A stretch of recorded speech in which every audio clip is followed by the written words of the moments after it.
So in the time leading up to it, the event is basically like, how do you create what's called ambrosia, which is like a thing that you can give to Sims to stop them from dying. Um, so I was like, cool, you know what? Let's make myself like play with my. I've got a character I made, like a sim I had made for when Paranormal came out, like dealing with the ghost stuff. So I'm like, let's play with that one because that character feels like they make the most sense. I designed them to be like a medium and to do the paranormal investigator career. So cool, right? And you can make your house haunted. So the first house I had was haunted, and she was hooking up with the ghost that they had put in paranormal to help with like, here's how to play paranormal. Oh, okay. But you can't actually like make him human or marry him or anything like that. Whereas like a lot of ghosts you can. Said screw it, never mind. And I started hitting on the Grim. And Grim Reaper would come by, I'd be like, yo, like, let's do things. And, had a relationship-ish going there, but I couldn't progress past a certain point. I don't know if you ever can. So I was like, screw it, done with that. And then I'm trying to find, like, a person in the game that, like, I can use as a spouse for them, because, like, right now they don't have that. And I want them to get into the parenting, because one of the things I've always wanted to do is raise a sim from baby to, adult, and get them, like, the perfect life, quote-unquote. Okay. Yeah. So I'm like getting her built up to have like really good parenting skills. So when she has a kid, they can be raised to be like the best life, right? So right now she's hitting on Father Christmas right now to try and hook up with him and have a baby with Father Christmas. That's a strange thing to do. Yeah. Well, again, this has been a bit of a strange life, Do you get elves? No. What kind of beings are produced by sexual congress with Father Christmas? The children that come out actually have like a unique trait. Christmas. I can't remember what it's called, but like it gives them like some light powers of like they can do like an effect that looks like it's snow around them, and like they're just naturally cheerful and stuff like that. The Lion, the Witch, and the Wardrobe? I've heard of it, and I've seen the old BBC movie way back in the day when I was in school, but I couldn't stand the book, so I didn't read it really. Middle of the fucking weird fantasy, alternate reality, whatever that Japanese word is, kind of story. Father Christmas fucking rolls in. Mm-hmm. You recall that? No. Fucking weird. I wasn't a big fan of it. I didn't really like the book or the movie much, so I don't really remember it well. All I remember is like wartime England, and they were supposed to be being shipped out to the countryside to protect them from the bombs dropping on like London. Yeah. And there's an actual wardrobe, and it's never quite clear if it's a real other world or if the kids are just make believing. Oh, I think it's pretty clear that it is another world. Is it? Okay, yeah. Cool. I don't know. Yeah, motherfucking Santa Claus is there. Nice. You know about the Bridge to Terabithia? I love that book and that movie, and it is so painfully sad. And it's like the best thing that what's the kid's name? Josh Hutcherson. He's ever done. It's I think the best film he ever made. Yeah, PETA. Yeah. Does he like glue rocks to his face or something? What, does Peter glue rocks to his face? Yeah, doesn't he have some scene where he comes like sliding out of like a cliff face and he's got like rocks and moss glued to his face? Oh, you're talking about as PETA. PETA, I'm talking about PETA, the character. Yeah. Sorry, I thought you were I thought you were talking about the kid in Bridge to Terabithia that he understand. played. I know. In what I remember in Hunger Games, he paints himself to look like Riverbed. Okay. So he doesn't have it like glued to himself. He's used the mud and stuff around to help like camouflage himself, and he's laying the side of the river because he got badly beat up. Okay. Yeah, he basically, if I remember the timeline correctly, because I'm bad for this and bear with me, they had the tracker jackers, which are like hornets, and he got stung by that and possibly in the cut. And the cut was infected, so he was like hanging out there, kind of like waiting to die and or have someone help take care of him. And then she stumbled upon him there and like pulls him into the cave and then starts faking a romance with him. That again, even in the book, it felt like she wasn't sure if she was actually interested or not. Like not initially, but like as it progressed. So wasn't clear how much she was pretending and how much she actually was interested in him as the books proceeded. Yeah, I think that Susan Collins? That's the writer, yeah. I think she's from Newtown. I could be wrong. Someone might have just told me that. I don't know where she's from. It's not something I've ever looked into, you know? Yeah. Well, I mean, I would only know because she's from this town. Yeah, because you're from there. I get it. That's the same reason I know that Michael Cera's from There you go. Michael Cera's from like Brampton, Mississauga. It's because he's from an area that I grew up in, right? So do we it's literally the only thing I know about him. Is Chaos going to join us for the city? He has a job. The edge of he has a job? Yeah. The only reason he was able to join us the last time is he had booked the day off. Oh no, it was a holiday. Sorry, we had a holiday here. Is he going to deliver food to you? He will, but he's waiting for me to give him the go ahead. Basically, I told him I'll let him know when we're done. When we are done recording, because we usually do the episode recording, right? Oh, so he's waiting on me to say, "Come on down" for when we are done recording and we're actually watching the episode. Well, in that case, why don't you tell me some things about episode 28 in our viewing order, The City on the Edge of Forever? Well, it is the highest rated episode of the original series, season 1. I have yet to actually pull the data for the rest of the seasons. Right. But I have a gut feeling it's probably going to be one of the highest rated, period. This is one of the ones. For all of Star Trek, yeah. Yeah. It's got a 9.2 on IMDb. It is, I feel like in a lot of ways, this is the quintessential Star Trek episode. Most people, I feel like when you talk to them about Star Trek, this is one of the few episodes that they're like, I know that one. Yeah. Like it's like this, and there's like Tribbles are the two big ones that stand out in the original series for me, you know? Yeah, I think that's a real accurate summation of what a lot of people think of that. I mean, those were the two episodes that I knew before we started doing this, you know? Like, yeah. This one's got it all. It's got the moral dilemma, it's got visiting the era of the time, which all of the shows sort of did. This one does it. I think we've visited the 60s once or twice in this, and this is not the 60s. Anyway, no. I'm not sure if I'm really... let's cancel that whole sentence. That was falling apart. That's fine. But to put in context to why this is such a special and excellent episode, firstly, Joseph Pevney, who we've seen him do a few things, like he did Arena. Okay. He did the Gorn episode. He was the director for. He directed Return of the Argons. He directed Taste of Armageddon. Good episodes. Like, every single one that he's done, I think we generally have ranked the episode at about like an 8 or higher for both of us. So solid episode, director, person in general, like that way. And then Harlan Ellison is the writer, and Harlan Ellison is a very, very famous, very skilled writer within the sci-fi community. So him being an active participant is also a big thing, right? Like it helped it be better. So yeah, is that did he write I Have No Mouth and I Must Scream?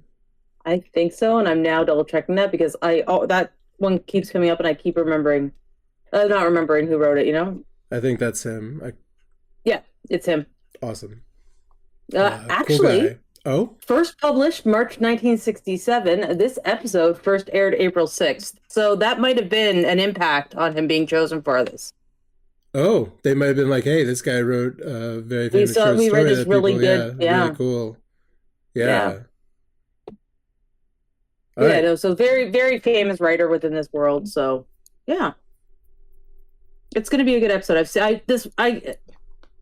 I know I like this episode. As per always, I can't remember anything really about the episode itself, other than there's a bunch of time travel-y stuff. But it's a solid episode. Is this the one that they go back in time to the 60s where Spock's got to wear the stupid toque and they have to create the talking machine to be able to try and figure out their way to the future? He builds a ridiculous machine in a hotel room. Yeah, and this is the one where McCoy's got that chick he ends up falling for. That dies by the car that he can't stop. That's the moral dilemma. Cool. Yeah. So yeah, and McCoy is McCoy is in goblin mode this time. He's looking bad. Yeah. Well, He's he's dripping thinking with his alcohol. glands. Yes, he's thinking with his glands, as he is known to do. No, it's a really good episode. And if anyone, like, if I was introducing people to original Star Trek, it would be this and it would be Tribbles. I think I'd do Tribbles first for the lighthearted campiness of it. But this would be, like, the second episode I'd be forcing them to watch, you know?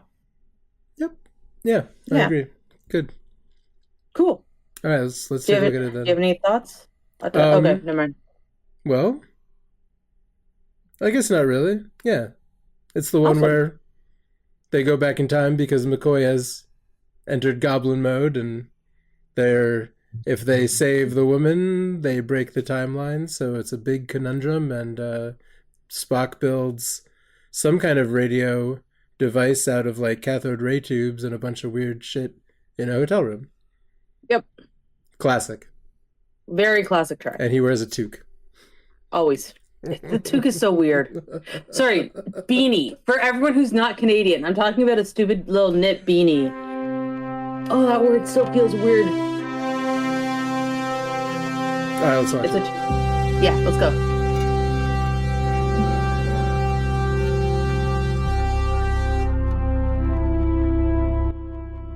Hello, and welcome back to the Least Ready Room, a podcast about pot and Star Trek. Star Trek and pot, one of those orders. At least I got, should I start over? Am I already? A podcast about Star Trek about, hi. Today we're talking about City on the Edge of Forever. We're almost done with season 1. I'm going to talk to everyone I podcast with about all the noises coming from their houses, and the person I'm going to be especially stern with is myself. I'm at a point where I can almost tell what kind of foods I'm eating while I'm fucking doing this. I think to a certain extent, a lot of times when I sit down and record that prelim, I kind of don't think it's actually going to be used, although that's not exactly true.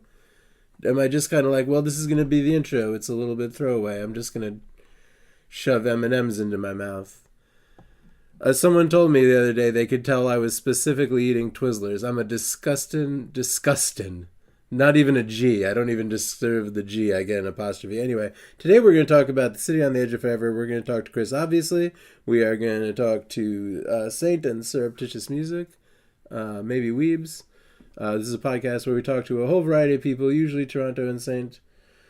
Other people from time to time, often Weebs. At some point in season 2, I'll have an actual cast list. I'll figure out who's on the cast and who is a sometimes guest contributor. Thank you to everyone who specifically helps me make this podcast, and also anyone who happens to be listening to this right now.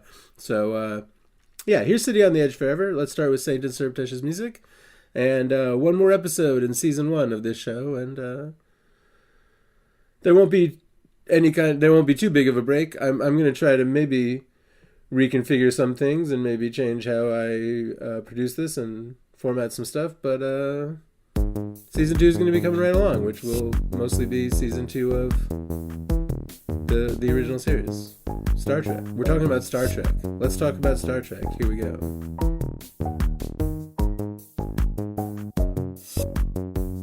I'm eating some soup. You know about the City on the Edge of Forever?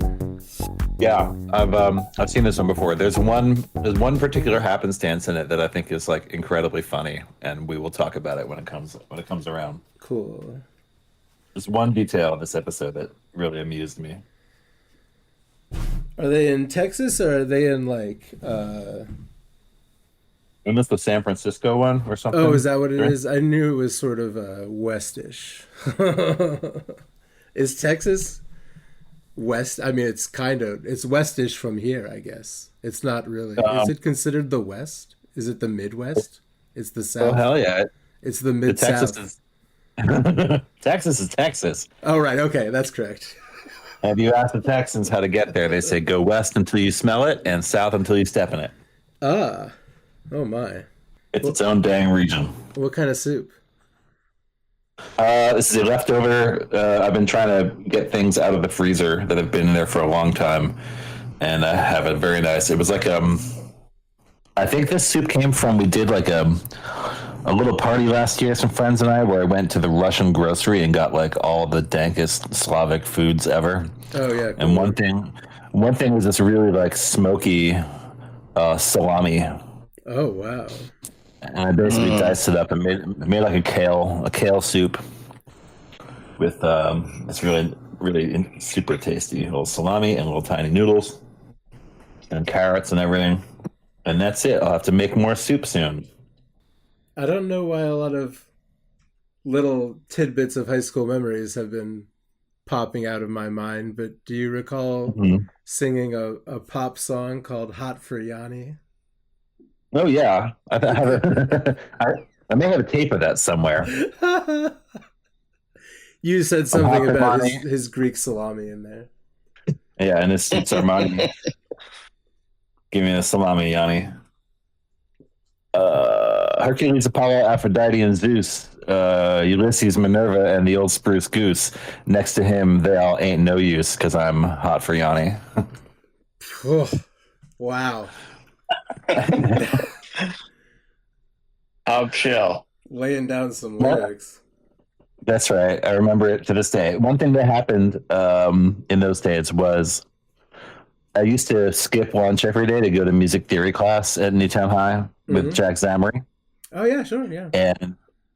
And he showed us like some video, like he got like a VHS tape in the mail from the Interlochen Arts like summer camp about their encounter with Yanni, how he came to Ohio to visit them. Wow. And we watched it while Zamory like totally mocked it the entire time. That's great. Of course he did. He just thought that was so dumb. And then I finished sophomore year, moved to Pennsylvania, went to another high school, and the band director had the same fucking video, and he showed it to us like dead seriously. Like, this is the coolest thing that has ever happened. And so right away, I kind of thought that guy. Yeah, I thought that guy was kind of a knob.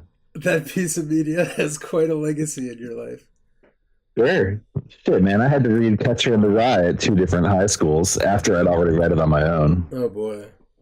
Is that book about anything? It's about a drunk teenager. Okay. That everybody says it's like the most important book in the world. Oh, that was my question. Do you think it's the most important book in the world? No. I recall that. I'm gonna say no to that. I'm gonna go get myself a beer and put this mug for my soup in the sink. That sounds so cool. Oh, come on. I wish I could have a beer. I will warn all of you. It looks like Pete is sending me links to join OnlyFans sites. Oh, really? So he may be compromised. Oh boy. Oh boy. I'm gonna send him a picture. Put MFA on your accounts. Maybe your Discord. Prika, I'm trying to type. Is compromised. Hi, Saint. How are you? I'm all right. Awesome. What do you think about the city on the edge of Is It Tomorrow or Forever? The city on the edge of tomorrow is forever. Of Tomorrow is Forever. Yeah. Do you like this one? Yeah, I think so. It's been a while since I've seen this one. Yeah, I feel like I should remember more of exactly what has to happen. Or, yeah, it's something where they have to let history proceed without intervening is what they have to do. They travel back in time and fuck up history. And then they have to travel back in time again and figure out what the hell they did wrong. And when they figure out what it was, it's a hard decision. It's a hard choice to make. Yeah. It's very sad. But the timeline, the sacred timeline, must be preserved. That is important. I just watched Deadpool versus Wolverine. Oh yeah, let's watch that tomorrow. Earlier today. Everyone's in it, huh? Yeah, it's entertaining. I wouldn't even say, I was going to say it's funny, but then I thought to myself, I'm like, is it even all that funny? It's okay. It's fine. Is it the just standard Marvel? What is with... I can't. Oh my god, were you? So at least one of Weebs, you were here when the other cat was sitting on my notebook, right? I gather it happens sometimes. Well, it anyway. That is the thing that cats do. Yeah, but like it's been like I don't know. They've been doing it aggressively, I guess, and one of them was like not letting me take notes, and now the other one now another one is here. Like the whole there. like just like two paws on the left page, two paws on the right. Worked out. Yeah. Get them their own notebook. I wonder what. Yeah, that maybe that's what I. Yeah, I guess I. But it's also my whole desk now. Yeah. Anyway,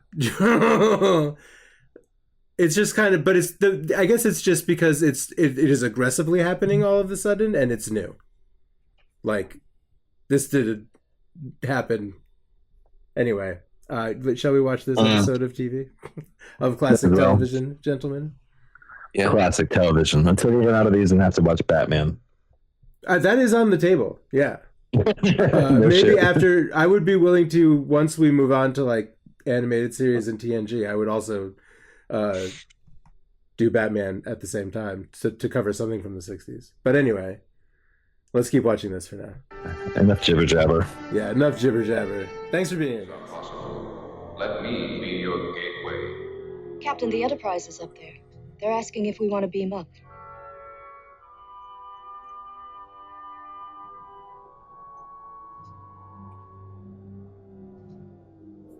Let's get the hell out of here.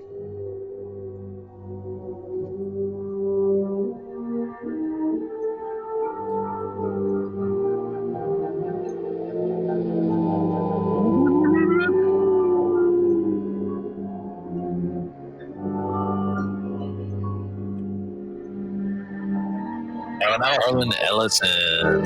Whoa. Nice. All right. That's right. I forgot Harlan Ellison did an episode of Star Trek or two. I think we did a couple. Yeah, I think he's done a couple more too. I met that dude. I met that guy 23 years ago on Sunday. Yeah. Was he a huge curmudgeon? Oh yeah, he was a total crank. And the reason why I met him was because my college girlfriend's dad was like best friends with him, and he was he's Peter David, who wrote the Incredible Hulk for years and years. Oh yeah. Dave, you remember my roommate Shayna from those days when I do when you used to indeed, yeah. in Dorchester? Yeah, that's Shayna's dad, and him and Harlan and what's his face? Neil Gaiman did a talk at MIT one day, and we all went out to dinner first. And I met Harlan Ellison. He was a jerk. Oh no. Yeah.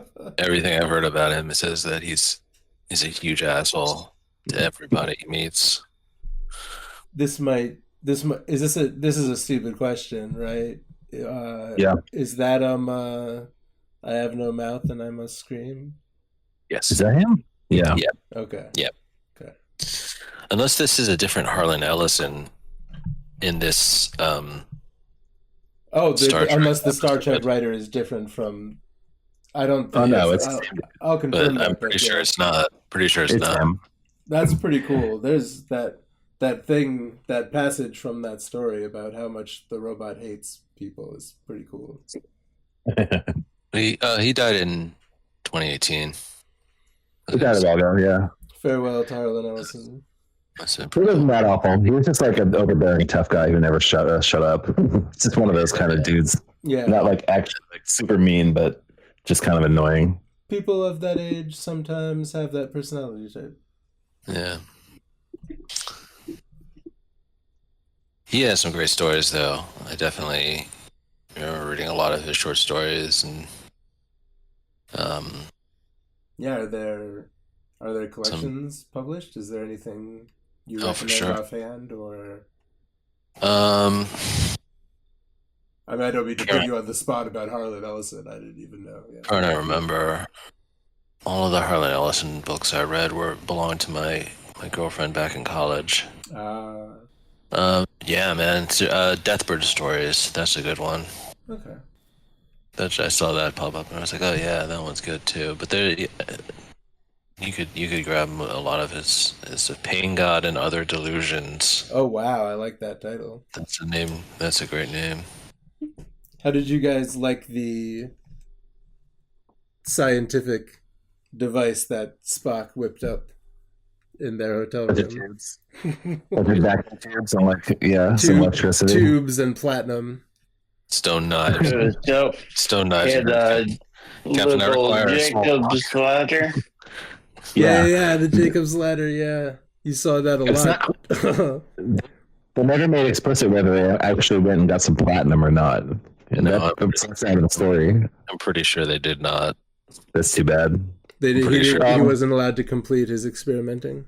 No, he said you have to do this the hard way, Spock. Right. Can't get you any platinum. So I guess I saw that episode maybe 20 or 30 years ago, a very long time ago, and I misremembered what I thought was the funniest line in it, which is that in my memory, Kirk came home with groceries and a sandwich for himself and a sandwich for Spock.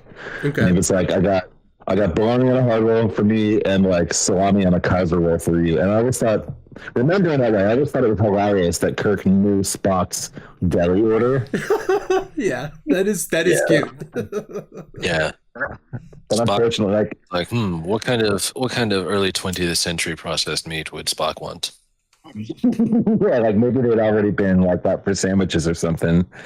Yeah, quite possibly. It's a little piece of interpersonal lore, a little bit of character building. Spock likes salami.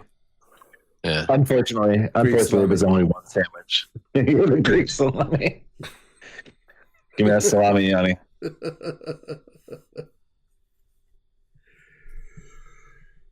I certainly liked the line where he told the police officer that Spock's head had been caught in a rice harvester as a child, and that luckily there was an American plastic surgeon nearby. Yeah, saved his life. Wow. And gave him pointy Vulcan ears. Gave him pointy ears, and the cop was like, okay, you can shut up now. And they were like, all right, well, why don't we just knock this bozo out and leave him in the street? Run for it while all of these bystanders look at us. Yeah, whenever Starfleet officers are doing a caper, any kind of theft, it's always cartoonish. And as someone pointed out, the music that always plays doesn't help. They're always running down the street to like you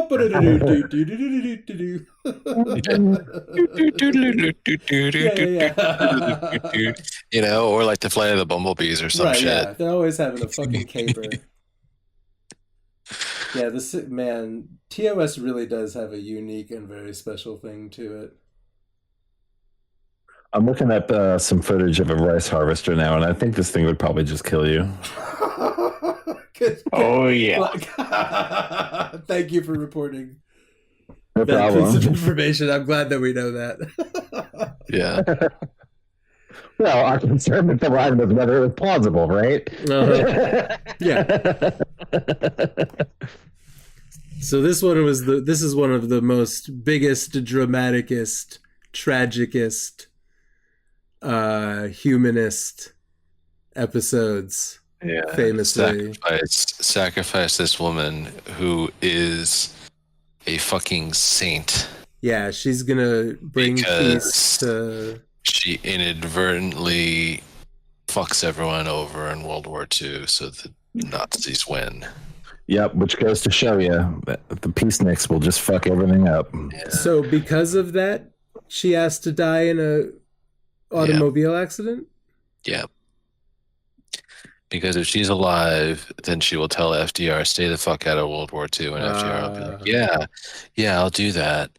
And then he never sends aid to the Russians and the British, I suppose, and then the Germans and the Japanese finish doing all their shit, and there's no Pearl Harbor, and then the Germans get the atom bomb first, and then they make flying to outer space illegal forever. Well,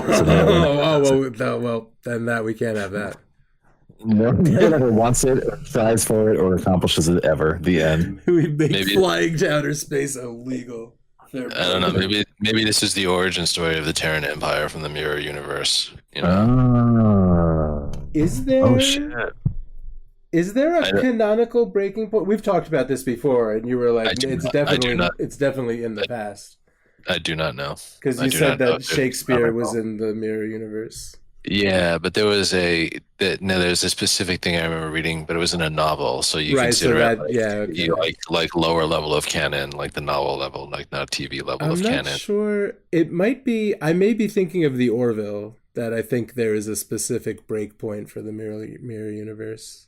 Yeah, but there is something that the Mirror. We'll get there, obviously, but the Mirror Universe is like there is a multiverse with many other versions of all these things happening. But then there's a specific mirror universe where Earth is bad. Yeah. Which, one of the parallel universe things that sticks with me from TNG is one where Worf is like accidentally falling through like multiple parallel universes over and over again. Yeah, that's where the painting makes him dizzy. Yeah, and eventually he ends up in some like highly advanced Enterprise with 3 warp nacelles. You can tell it's advanced because it's got 3 nacelles. Oh, yeah. Whoa. Oh, wait, are you sure? Is that not the final episode? We might be talking about 2 different things. No, the final episode, they also have like a 3 They also have the 3 thing, nacelle, okay. But they're standing on the bridge of that Enterprise, and like 100 other Enterprises are like popping out of it into existence. Oh, yes, and that's right. They all get on a big conference call, and they're like, where is this Worf from? We need to get this Worf back to his own place. Yeah, that's one of the ships is like it's just Riker and Worf in command. You can see Worf running around in the background while everything's exploding on the Enterprise. And he's like, "You can't send us back. We won't go back. The Borg have killed everybody in our universe." Oh yeah. Oh damn. Yeah, and then they try to shoot at the other Enterprises, and they shoot back, and that Enterprise gets blown up. I wonder if all of those universes have mirror universes. I'm reading this plot synopsis for Parallels right now. It's an infinite multiverse, so... Is Parallels the Worf one? Yep. Yeah. David's got a different color eyes, yeah. He keeps recording a log of what place he came in like the Batleth tourney, and it keeps being a different place. A position in the... How well he did. Wow, that was a... That's just collapsed. Written up on the German heavy water experiment, and apparently it was Norway. Yeah. That the Germans in the late 1930s and like in 1940, they were running experiments on heavy water, which has deuterium, hydrogen with an extra neutron. But honestly, in like real life history, everything they say about the German nuclear weapons program is that it was nowhere. They didn't put any money into it. They didn't put any effort into it because they thought they're like, oh, this is like 20 years away. This is like 30 years away. We'll never get this in time for what we're doing right now. Yeah, this is not going to help us right now. There's other stuff we can be doing right now. So Kirk could have saved her. Totally could have saved her. Yeah, well, I mean, this is a counterfactual universe. So if the Guardian of Forever demands it, that's hard to argue with that guy. If he says the sacrifice this lady to the donuts. I feel like all the good physicists were getting the hell out of Germany. Is that what was going on? No, that is a big part of it, and yeah, I remember even seeing some things that were like transcripts of German scientists who were captured or who went over to the United States after the war in like 1946 or whatever, and talking about like they were like, oh shit, like the Americans got so much farther in the atomic bomb than we thought was even possible. Right. Like we had no idea that this was going to happen. Like everybody, like we all knew it was conceptually possible. We did not think that anybody was going to be this close to it. They were all kind of surprised. So the Nazis didn't really work on their nuclear weapons program. Good. Slackers. Yeah, that's good. Yeah, but there was also they made some movie too about it too. There was also a special forces like attack in Norway on the heavy water plant. Oh yeah. To blow it up, and that did help, basically cripple any nascent research that nascent. I like research nascent, but I do not know. I think it's nascent research into nuclear weapons in Germany. Good job, Norway. Typical lazy Nazis. Typical. Yeah. Couldn't be bothered.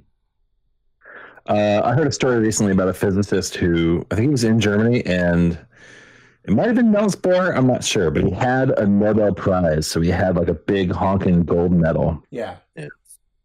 And he thought that they were going to come and take his Nobel Prize away, which, probably would. Right. Probably just they to fuck want, with they want your gold, yeah. Yeah. So he took his gold medal and dissolved it in a bottle of acid until he had like gold acid suspension. Yeah. And just left it on the shelf for the entire war. And then the war was over and the Nazis were gone. He like precipitated all the gold out of it and sent it back to the Nobel Committee to be like, "Can you press my medal again?" And they did. Wow. Cool. Wow. I've heard that one. That's good. Yeah. Yeah. Why does that seem like some kind of Ferengi shit, like hiding your gold in some kind of liquid solution? That is some shit that a Ferengi would appreciate for sure. Yeah, Morn did that, Morn right? did something like he took the latinum and put it in his stomach in liquid form. Yeah. Yeah.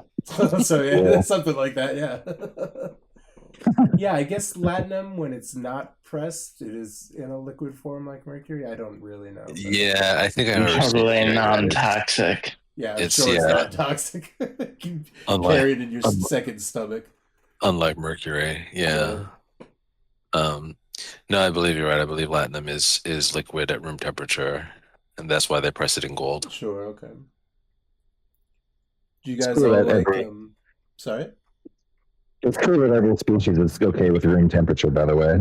It's nice that they can all hang out in the same rooms. No, but they're not. There are definitely some that are not, like the Cheliac, and the Tholians.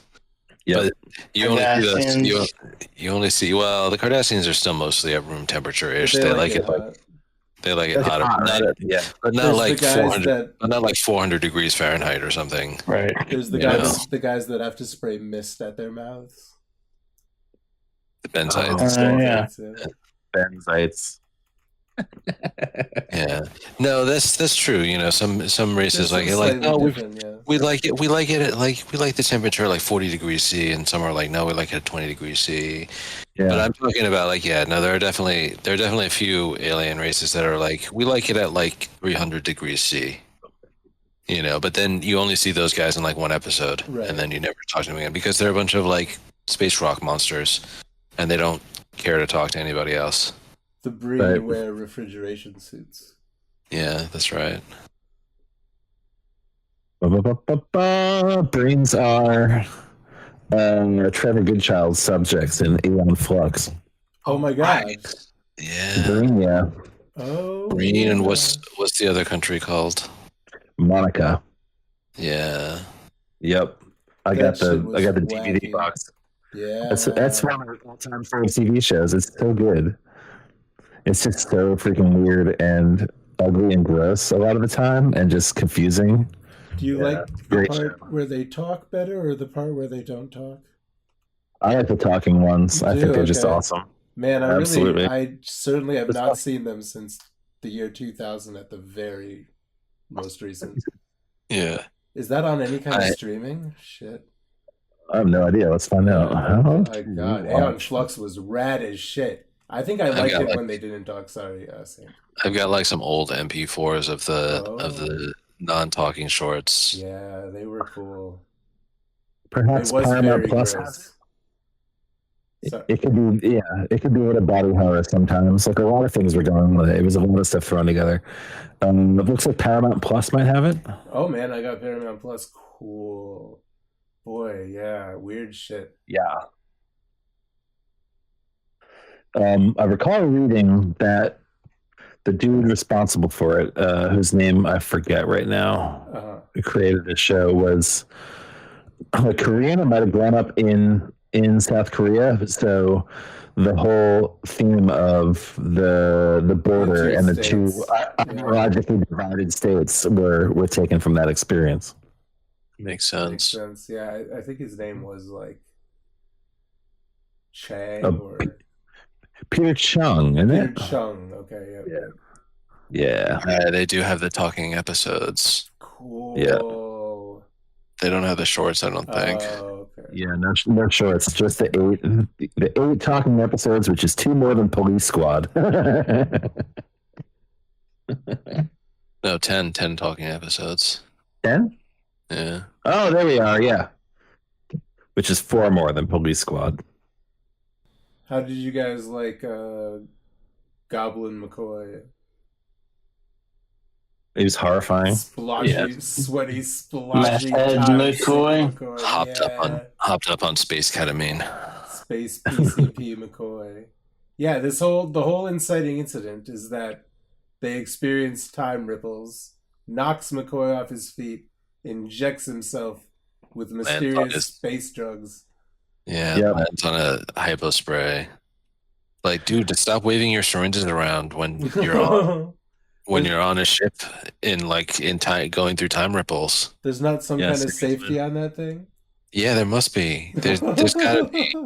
And again, it's like he's the doctor on a ship. Yeah. Like, they just flew through like 15 different ripples and had the ship shaking all the shit. People are getting knocked around all over the place. That's his fault. That's on him for not being careful. This whole thing is 100% Dr. McCoy's fault. That poor girl. He was not being careful. Why did he have like an entire syringe full of like 100 doses of it, first of all? Yeah. Second of all, why is he just like waving it around when he knows that he's on a ship that's been like, being smashed around by time ripples? Come on, McCoy. Space turbulence. Very careless. Very Space turbulence. I often see on Star Trek people on the bridge sort of wagging around as though the whole ship was shaking. Yeah. Oh, yeah. Love it. Love to see it. And they'll tilt like 10, 15 degrees left and right, back and forth. But I feel like I never see an exterior shot of a ship where it's just like waving back and forth 10 degrees. Maybe in the 90s you might see that from now. In the night, yeah. Maybe. Not in this. Yeah, not in TOS. Yeah. We've had in the entire first season about 2 ship-to-ship battles. Yeah, not too many.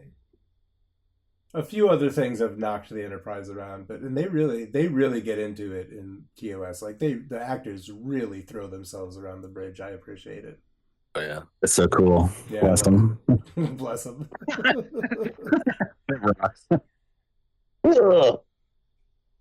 Definitely some eyeshadow on Sulu today. Did you notice that? A lot of them. I think Kirk had some real smoky looking looks on him in certain lightings here.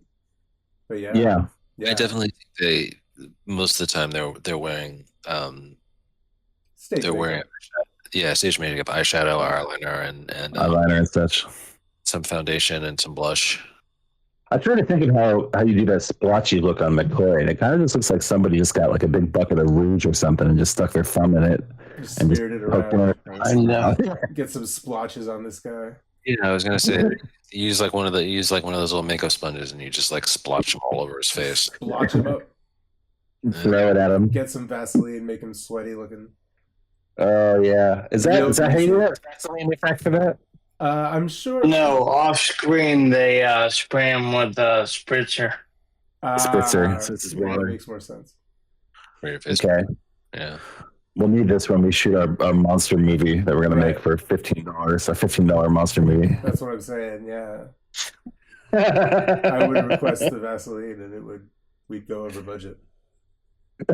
Dude, we're learning here. We're learning pro tips here. I was talking about this last night again. I really want to get some puppets and make a slimy monster movie. I love the genre. Have you seen Attack of the Eye Creatures? No, but I will write that down right away. It's incredible. What and year? one thing, it's probably 1965 or so. Terrific. And one of the things about Attack of the Eye Creatures was that it was initially released as The Eye Creatures. Okay. Then they wanted to put it out again and put it out back there on the drive-in circuit. So they just went to the title frames of it and added the text "Attack of the," so that when you see the movie, the title comes up and it says "Attack of the Eye Creatures." Oh boy. Nice. That's perfect. It's like, I love it's that. the perfect movie. It's incredible. You know, Hell Comes to Frogtown. No. Wait, really? Do any of you know about that movie? Nope. It's got a wrestler in it, Roddy Piper. Oh, Is he in They Live? yes, he is. He was also in a movie called Hell Comes to Frogtown, where he is the last potent Whoa. man on the planet. He's the last man capable of inseminating women. Yep, I And know what that's like. He's got to rescue some fertile women from a clan of frog people. And his name is Sam Hellman. Oh, But wow. anyway, the reason I bring it up is that my favorite thing about this movie, I owned a copy of it, was that on the DVD, the first option on the menu was STRAT movie, Strat movie. Stretch movie. Yes.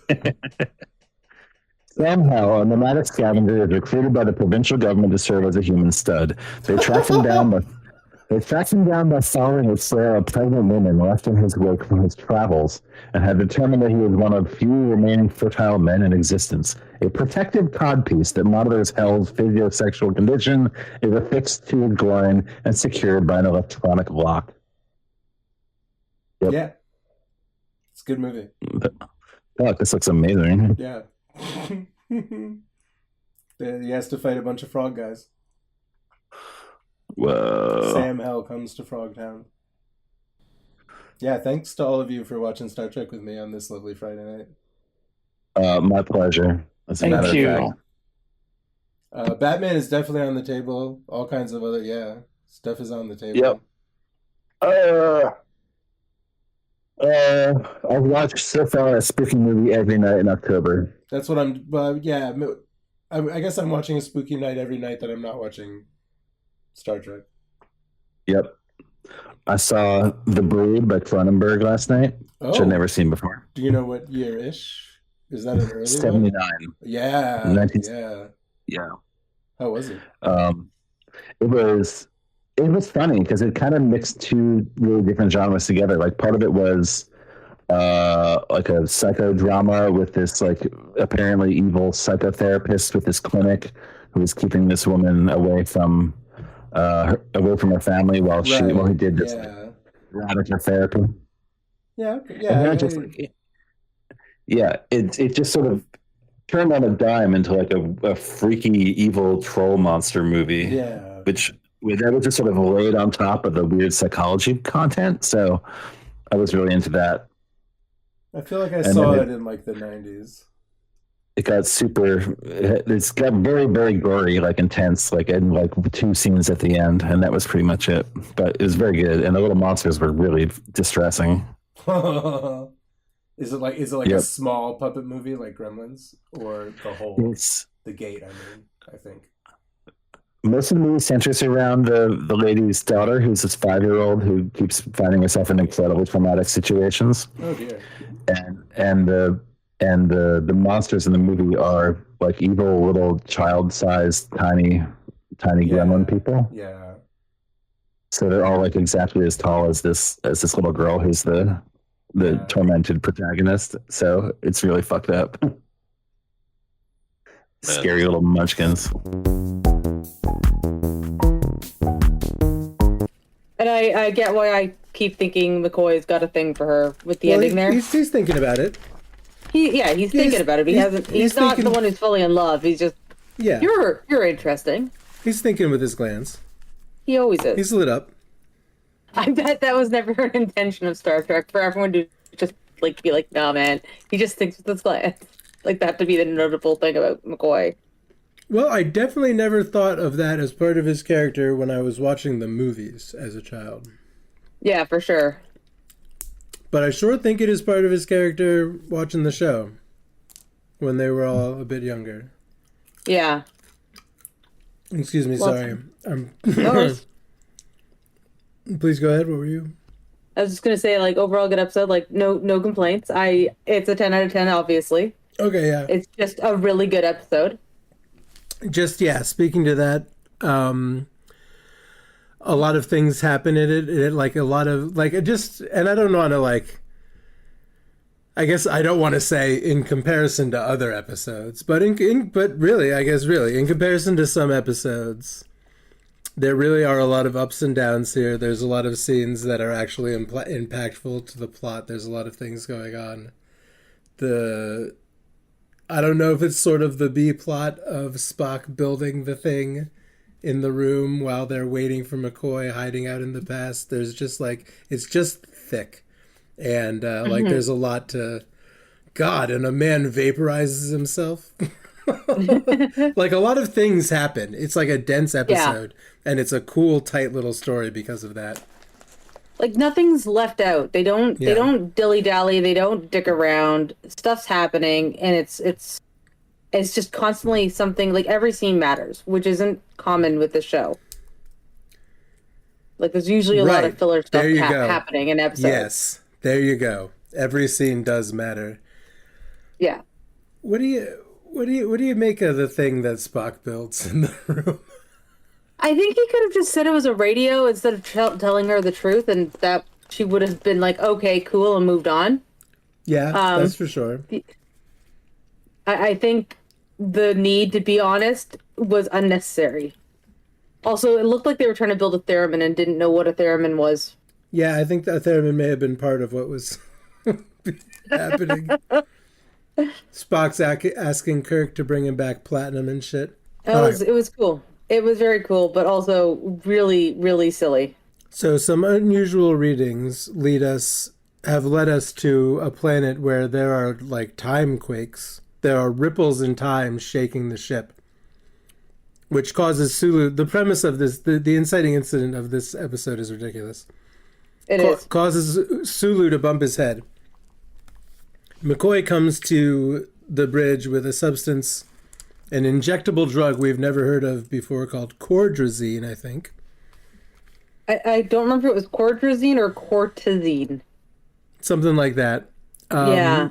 Kirk mentions that it's tricky stuff. 2 drops of this will save a man's life, but any more of it will drive him to the precipice of madness, space madness, cordrazine madness. So after he cures, and this is the only thing, I guess, there's no triage. Like, Sulu gets knocked out. Yeah, there's no tricorder like assessment or anything. It's just immediately, all right, he's been knocked out. Here's the solution. Moving on. This is what happened. McCoy read on the internet that you can get knockout high if you inject yourself with like a ton of cordrazine. And he wants to try it. So his excuse is he's going to bring the 2 drops to save. The first person that gets injured is Sulu. This is McCoy's plan. Then when the next bump shakes the ship, oops, the rest of the vial of cordrazine has been injected into McCoy, and he is a complete goblin. I'm now stoned on this thing that I really wanted to get stoned on. Oh no. Yes. That's the cold open. The credits roll. Oh man, I gotta stretch. I am like, the winter is creeping in. Not unless you do. I'm fine. No, I just figured because you said you needed to stretch. Yeah, I am doing it now. Oh, okay. but yeah, the winter is fucking creeping into my bones. Yeah, it is winter. It is. They finally think that we've hit the break on the unseasonably warm we've been getting. Yep. That we're actually going to start like going into fall weather soon, as in like in the next few days. So McCoy is rampaging around the ship. He knocks out a guy in the in the transporter room with some like judo chops. Like, does he distract him a little bit first? Does he say something like, look over there, and then he's like, whap whap, with like 2 quick chops, one to the back of the neck, and the guy goes down. I'm not sure, to be honest. Well, McCoy knocks the guy out and teleports down to the planet where there's a big glowing donut. He goes to the big glowing donut ruins. He does. He's very splotchy. It's cute. Yeah, is it that kind of day? Is that what we're doing here? Apparently it's that kind of day. Oh my god, my spine. Yeah. Oh, wow. I'm sorry. That came out of nowhere. No problem. That's fine. Ugh. But yeah, no, for sure. Like, he goes down to the planet. He sees the glowing donut. They have their readings of, oh no, this is clearly where the actual readings were coming from. Mm-hmm. And then they go about their business trying to sort that out. Meanwhile, a bunch of them end up just going into the machine because McCoy is changing history in real time. Yeah, it's a weird method of time travel, right? That the machine can show you human history and fast forward, and you have to time your jump. Yeah, for the right period. That's kind of funny. I mean, I like that it's a little bit different. I will give it that, because like a lot of time travel stuff like is very samey. Yeah. So like kudos, but also guys, quit being so goofy. Spock explains that time flows like a river, and perhaps there are certain places that the eddies of time will always wash up debris into a certain point, where a crucial point in the timeline, which is where we are. In fact, when McCoy went back, he changed the timeline so much that the Enterprise is no longer there. Although Kirk and Spock and Uhura are there, and Scotty. I think that's supposed to be they're protected by the quote-unquote chronotonic field of this device. That's why they didn't disappear. This device, by the way, is called the Guardian of Forever and speaks to them. It does. But yeah, that is my best guess, is that they're trying to play off of some kind of background, like, you know, they do it in other series too, right? Where like, this person is protected because they're near something that emits a field that's similar to the thing that they're doing. So I'm just going to assume it's something in that like vein. This episode certainly does not touch upon anything like that. They don't even speculate like why would they explain anything and make it sense? That's wasted time. This was the first time anyone even thought about doing something weird in a story. So, they can't explain everything. Yeah, no, they didn't have the time. Honestly, I don't think if they got into the explanation, it would have helped the episode. Right. Exactly. Right. And that's why this is a great episode. Because the things that are explained are the things that need to be to make the story work. Yeah. So Spock and Kirk are on a high-stakes time travel mission to 1930s Depression. Is it like Brooklyn? Are we in New York? It feels like New York. I don't know if it is New York. I don't think they specified it. I don't think anyone said it, but I think, and I'm not a bridge expert. I think I saw the Brooklyn Bridge. It just feels like New York based on the architecture in general, and just the way, like, they've got the food lines, the bread lines, right? Because it's supposed to be 1930s, right? And all of that just felt very New York, and then the cop felt New Yorky. Yeah. And I can't put my finger on what it was specifically, but it just had a New York vibe. The first thing Spock and Kirk do is steal some clothes off of a fire escape, a very New York City looking fire escape, and then they assault a police officer with the Vulcan neck pinch, and also try to explain that Spock is Chinese and as a boy had his head stuck in a rice harvester, and a white Christian plastic surgeon. It didn't age well, okay? Our point is that it did not age well. The excuse that was given for why Spock doesn't look like a human. It's incredible. It's so casually racist. As the scene is happening, it's getting worse and worse. Oh, such casual racism. Like, the Chinese boy with his head caught in the rice harvester, like, that's bad enough. And then, luckily, but like, why a white Christian plastic surgeon? Specifically. It was just bad. Okay. Anyway. It was weird and strange, and they got there, but why? Why did we need to do that? Yeah, it was weird. They fall in with this lady running the soup kitchen mission place where they can stay and eat, and there's some other people who are down on their luck there as well, getting lectured by her, which is funny. And this is where they're allowed to stay, and Spock builds a computer out of a bunch of tubes, and it looks like... I always mention 30 Rock to you, and you're not familiar with it, right? I haven't watched it yet, Okay. no. Yeah, you guys, at some point, like, you know what, like, at some point when you run out of, like, Grey's Anatomy or whatever, I'm serious. Like, it's just put it on, have it on the TV, don't even watch it. My brain was like, no, at some point when we eventually finish all of the Star Trek, this podcast can become about 30 Rock. I could sneak in, I could make you watch every episode that this show reminds me of.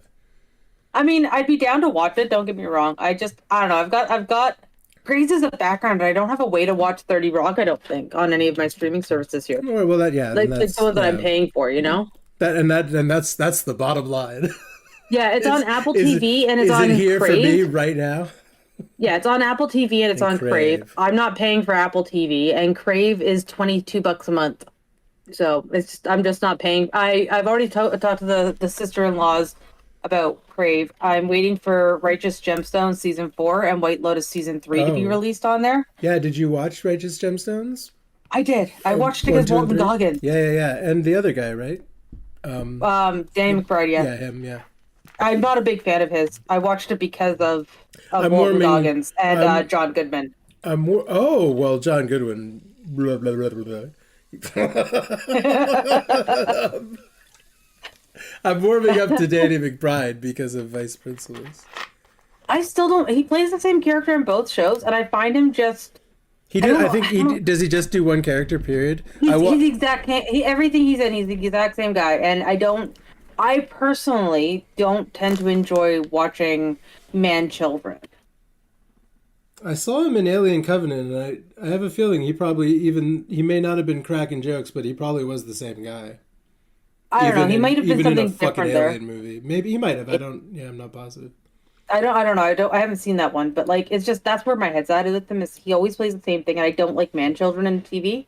And that's what he's doing. One of the reasons, and that's one of the reasons I can't stand Will Ferrell. Everyone thinks he's so funny, but and Adam Sandler was the same for me, where it's like, they're just playing man-children and still getting everything handed to them at the end, because happy resolution, but they haven't actually done anything worthwhile for it, and it just feels gross. I feel like there's a reason. I feel like there's one or two reasons that I once defended Adam Sandler, but I don't really feel. I think he's fine. Adam Sandler, I am completely neutral on. I think they both would have been fine. Well, all three of them really, if it was like a one and done or a once in a while thing. But sure, but the oversaturation. Like, well, yeah, because like Happy Gilmore was funny. I'll give Adam Sandler that. Happy Gilmore was funny, and Billy Madison I enjoyed. But then, he's still playing Billy Madison in Grown Ups. Yep. It's the same reason I keep complaining lately about Ryan Reynolds. Loved him in Deadpool 1, but by Deadpool 3, he's so oversaturated. I'm sick and tired of seeing him play Deadpool and everything. Well, he's just playing Ryan Reynolds and everything, yeah. He's playing Van Wilder. He got big on Van Wilder, so that's all he plays in everything, and I'm sick of it. So Spock needs some platinum, and Spock and Kirk are again caught stealing. Spock is breaking into a lockbox at the fucking mission for the homeless. He's stealing their tools to build his weird fucking cathode ray tube computer science project. Oh, it reminds me of 30 Rock. I'm not positive if it's the one where Tracy Jordan is playing a scientist that is working on an engine that has been filled with farts. But at some point in 30 Rock, there's a lot of machinery and wires and mad science going on. But it might involve an engine filled with farts. So that's what Spock is building. And all this time, Kirk is building a relationship with Edith Keeler? Is her Edith Keeler? Yeah. Yep. And they're going out on dates. He likes her. She likes him. He's mysterious. She's trying to figure out what his relationship with Spock is. And then Spock gets the tricorder to work just for 10 minutes. And he sees 2 versions of the past, which is weird. But it doesn't matter. It's for the plot. In one version, Edith Keeler is killed in an automobile accident, and the past unfolds as it should, and the Enterprise exists. In the other version, Edith is saved by a rampaging McCoy goblin. And He's so weird in this episode. He really is. splotchy. Just so weird. Splotchy goblin man. Like, almost looks like he's got jaundice with a rash. Yes. Great makeup job. Big old clammy jaundice rashy boy. Oh, so weird. So when McCoy shows up, we gotta stop him from saving your girlfriend's life, Kirk. And so they all have to sit with this for a little while. They all have to live with this for a few days. At one point, Kirk grabs her so she doesn't fall down the stairs, and Spock scolds him. Spock says, "God damn it, Kirk. You better be ready to let her fucking die. Yeah, no. You gotta it let her was very die. much- Stop saving her from falling down the stairs. She son of a probably was bitch. supposed to die there, bud. God damn it, Kirk." How dare you be a good human being? Yeah, Edith Keeler must die. Unbeknownst to them, so Bones finally shows up. One of the first things he does is attack a homeless man, somehow knock himself out, fall on the street. The homeless man takes, in an incredibly dark moment, takes McCoy's phaser, is trying to figure out what it is and what it does, is pressing buttons on it, and he vaporizes himself. Not really touching on any part of the plot or anything. We'll just put in this moment of a man accidentally vaporizing himself. But McCoy gets taken in by Edith Keeler, and she's taking care of him. And, yeah. I'm not sure exactly. Oh, yeah. He's talking about how he must be mad because this looks like not the 1930s. And she says, you sound like a friend of mine. Maybe you'd like to talk to him. And he says, I'm a surgeon, not a psychiatrist. Moments before her death, Kirk and Edith kiss. Yeah, he got his own personal resolution a little bit. Not as much as I'm sure he wanted, but at least there was some resolution in there where he kind of got a little bit of a sweet goodbye type thing, I guess that's nice.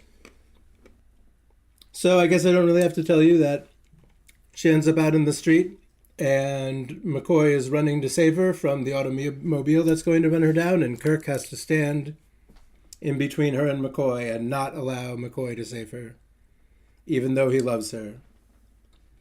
Yeah, and they get to share in that moment because, they're both gutted, for Yes. very similar and very different reasons, right? So, at least they've got each other, as awful as it is. It's very sad. It is. But well done. Good job, guys. And only a little bit goofy. Good job. I have no mouth, but I must scream. Harlan Ellison. Harlan Ellison. What else is that? I should look up. I feel like I know a bunch of things that guy has done. But off the top of my head, I do not. I'm just trying to get. Maybe not. He might just be up. well known for I Have No Mouth. They made a video. Oh yeah, I watched Sean stream I Have No Mouth. Yeah. Yeah, they did a video game of it. I don't know if he ever finished it on stream. I think he finished it. In general. There are depictions of sexual assault in that game. So he's won 8 Hugo Awards, shared award for the screenplay A Boy and His Dog, and Oh, A Boy and His Dog was that actually came up recently for me. What's it called? In Fallout TV show, Yeah. Cooper Howard does a movie, one of his big ones. It's called The Man and His Dog. Right. And apparently okay. that was inspired because of this Harlan Ellison one. Yep. And I feel like I've heard something. Part of the reason they did that nod to Harlan Ellison was because I think Todd Howard is a massive fan, and Okay. he used Ellison's works as a bit of an inspiration for some of Fallout. Makes sense. Makes a lot of sense. I mean, yeah, Yeah. A Boy and His Dog is an apocalyptic wasteland movie. Yeah. So then there you go. That's what it was. I knew I'd heard about it recently in relation to Fallout. Yeah. No, he's done, holy shit, a lot of stuff. He's very prolific. That's going to be part of this. Is just he's very, very Yeah. prolific. Novels and novellas. We've got Web of the City, The Man with Nine Lives, Spider Kiss, Doomsday, Boy and His Dog, Star Lost, All the Lies That Are in My Life, Run for the Stars, Mephisto and Onyx, Blood's a Rover. That are coming Blood up, Rover. and then blood apostrophe S space rover. Blood's a rover. Okay. I don't know. Blood's a Rover. He also has like his short stories and collections, retrospectives, and omnibuses, nonfiction. The man has written a bunch. I will say this though, at the very, I'm doing a very light skim of this Wikipedia list, right? I'm not actually looking into any of this stuff. I want to make that very clear. But there's one that he put out in 1968 called Love Ain't Nothing But Sex Misspelled, and I have to admit that is a really cool name for a story. That's awesome. Yeah, that's great. Yeah. That was done in he did I Have No Mouth, and I Must Scream, and then he did From the Land of Fear, and then Love Ain't Nothing But Sex. So, yeah. Good job, Harlan. Very, very busy back in the 60s. Yep. Did a lot of stuff. So, mostly I think it's just the prolificness of his portfolio, Yeah. Because, yeah, he wrote... He's not Stephen King, but nobody is going to write the way that Stephen King does. Holy crap. I don't know how he pumps out books that much. It still does. I know. It's still happening. Like people, you can't even expect to read everything that he wrote in a single lifetime. How did he write it? King has published, because I Googled it, Okay. 65 novels/novellas, including 7 under the pen name Richard Bachman and 5 non-fiction books. He has written over 200 short stories, most of which have been compiled into book collections. Incredible. Insane. Yeah. Monstrous. And he's not done. Like you said, he keeps going. He's still going. He's got shit coming out right now. Very impressive, but also, buddy, take a nap. Yeah, take a break. You're doing all right. Actually, Harlan Ellison lived a lot longer than I thought he did. Oh, yeah? Into the 90s or? 2018, he passed away. Oh, holy shit, man. Oh, my God. I would have said like 98. Wow.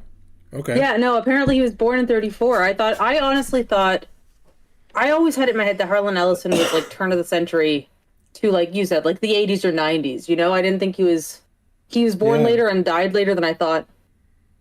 He just hit a different era than I had expected from him, I definitely associate him with the 60s, but yeah, I had figured he had passed around the end of the century. Yeah, no, he was a contemporary of Roddenberry. They actually were contemporaries. Roddenberry was born in 21. Okay. So they were actually like side by side kind of thing, which it's a surprise. Like you said, I thought I have him very clearly in the 60s, right? So Sure, yeah. I don't have much else to say. Like I said, definite 10 out of 10 for me. This is one of the best episodes. Yeah. It is a non-stop, action-packed romp with I cannot get over the machine that Spock builds. It's an insane prop. There's cables all over the room. Good. It's like Serial Experiments Lane. But you know what? I love that they did it too, because like it really, it gets to show off Spock's abilities, which I don't feel like we show off his abilities in that respect very often. Yeah, motherfucker whips up a computer, doesn't even have any platinum to work with. We usually end up hearing him just spouting off information and being really good at like research and stuff. We don't see him be just actually good at stuff. You know what I mean? Yeah. A feat of engineering, yeah. Yeah, so I like that. And I like I don't know, I liked, like you said, the way they built it. Like it just looks really good for it's fun. What I would perceive as a potential, supercomputer like, in the hotel room. Yeah, in the 30s. Like, what is actually potentially able, and how would one retrofit it with what was available at the time? Because, like, there's going to be things like dilithium and shit that they just can't get, right? Yep.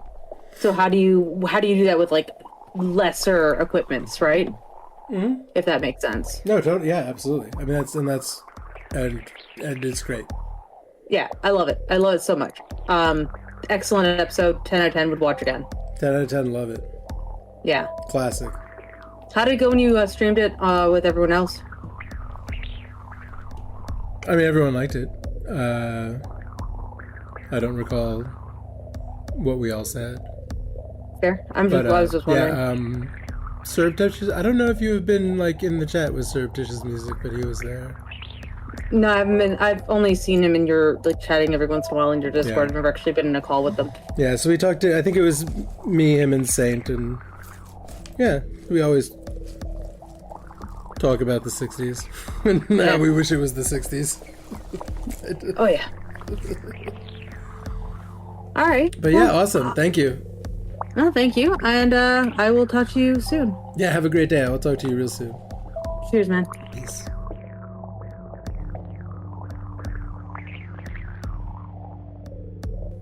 All right, thanks for listening to The Least Ready Room. We do a question of the week around here, and here's this week's. This question of the week was a funny one. It was, you travel back in time to save Harambe and therefore prevent the collapse of civilization. However, back in 2015 or whatever, Spock tells you that the brief era of peace that Harambe ushers in will soon collapse into a complete totalitarian hellscape run by, let's say, the Pepsi Corporation. Do you let Harambe die? Do you think we have free will, or is this bullshit on rails? Pete says, Harambe died so that we would grow stronger through the coming second half of the 2020s. If I could go back, I would not prevent his death, but immediately avenge him and provide falsified documents that Gwen Stefani was behind his death, so she would get canceled before she could slight Trump's ego and cause him to run for president. 2 birds, 1 tape, and it was prophesied. Yeah, I didn't know that about Gwen Stefani, but it turns out that's true. There's a whole YouTube video about it. The rise of Donald Trump is Gwen Stefani's fault. Okay. Raven says, no idea about free will, but yeah, Harambe would not want his life's work to be corrupted and misused by a soft drink corporation. Perhaps I could save some of his teachings for future generations when we are ready. Saint says, your sacrifice will be remembered, Harambe.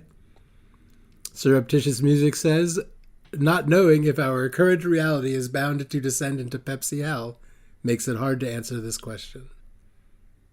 And, I mean, yeah, that...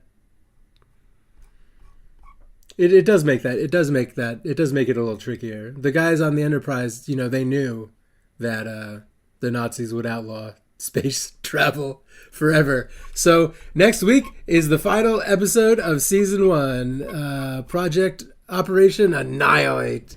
And the question of the week is, what's your favorite season of Star Trek? It can be any series. Yeah, what's the best season and why? Mine might be season 6 of DS9. Worf and Jadzia's final missions. Yeah, I don't know. I'd have to think about it. But yeah, you can answer that question on our Discord. You can get which is called EasyTown. You can get a link to it at koyadk.tv. Also, there are some other links to my other things and social media stuff. And I should update it. And although I don't know, it's not like I have anything new to put there. But I don't really know what I'm doing with a lot of my projects right now, I guess. I know I'm focusing on this one and the other podcasts. So anyway, go to koyadk.tv and look at it. And then go to lakehouse.soaps.com and buy soap from me. And thank you for listening. We'll be here. Come talk to us on Discord. There will be a question of the week. All right, bye.